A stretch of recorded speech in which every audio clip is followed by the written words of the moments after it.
What's going on, guys? So today we're going to answer the age-old question, should I get a DSG or should I get a manual GTI?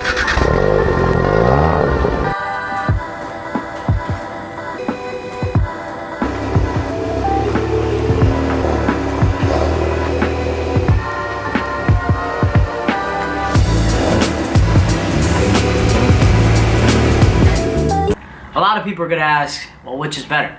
The answer really is, neither one is better.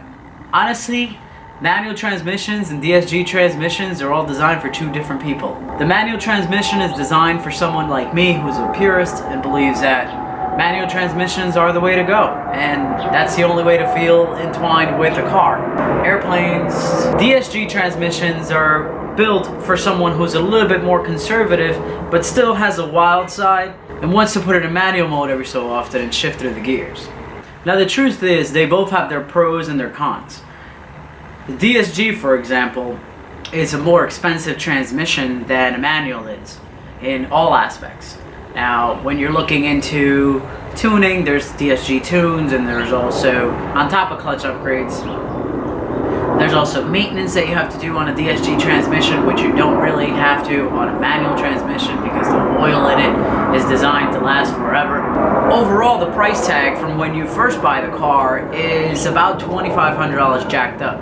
Makes the car a little bit heavier, but it does allow you the flexibility of being able to run the car in automatic, which can prove to be a very good pro in some situations like being stuck in traffic. In that regard, the DSG really has an advantage over the manual. I mean, think about it. You're stuck in traffic, we've all been there. Clutch in, first gear, move a little bit, clutch in, get it out, brake.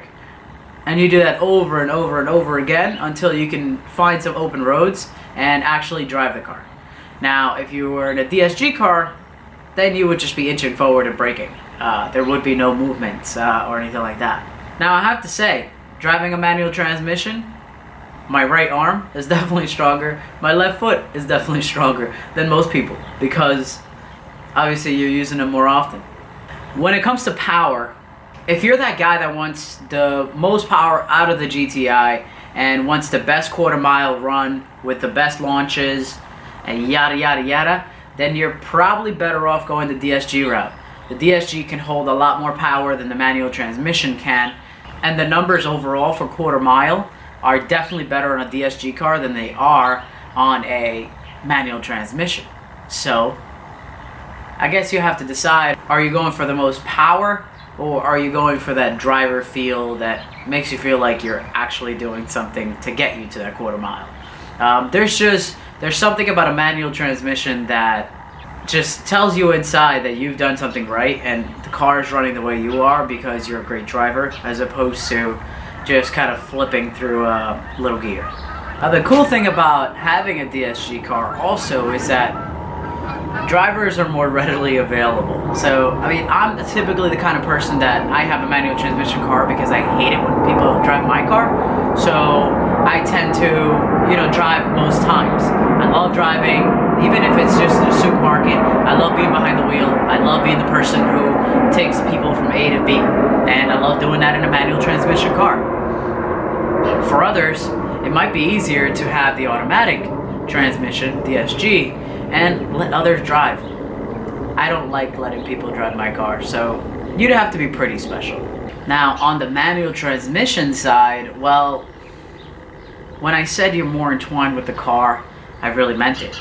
You know that your shifts and your clutch is going to matter very well in the longevity of the car. And a lot of people say that automatic transmissions are just more comfortable to drive.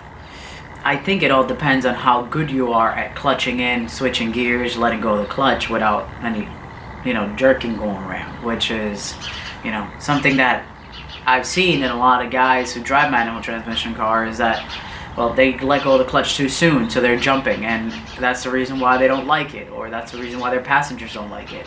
I actually drove my girlfriend's brother and his friends or whatnot, and he was like, this feels smooth. I don't even feel like I'm in a manual transmission car. And truth is, it's all about the clutch, and it's all about the driver making it comfortable for the passenger. So I don't think a DSG car is any more comfortable than a manual transmission car. It's just a matter of how you're shifting. And the last thing I kind of wanted to touch on, if you're a rebel boy and you want to do some burnouts and you want to have fun back roads and you want to do all this crazy stuff, it's always more fun in a manual transmission. Now, I'm not a burnout kind of guy. I don't do that anymore. I think I'm just a little too old now. I'm too old for all that junk, and I'm too budget conscious for for having a clutch that's wasted. So yeah, but that's my opinion on it, guys. Hope you guys enjoyed the video. Just wanted to make this response to another one of the subscribers who asked me what are my thoughts on DSG versus a manual transmission. So just want to also say thank you very much. In the past week, we've grown over 100 subs, which is awesome. So we're not too far from the goal that YouTube has set out by February 20th. So I think we should be able to make it. We should be able to get there with your support. I've also changed the watermark to a subscribe button, so hopefully you guys are kind of looking at that. And if you've never been here before, make sure you slam that subscribe button down below for some more videos, GTI related, car vlog related, car meets, things like that. A lot of DIY stuff, especially for the GTI. See you in the next one, boys. Peace out.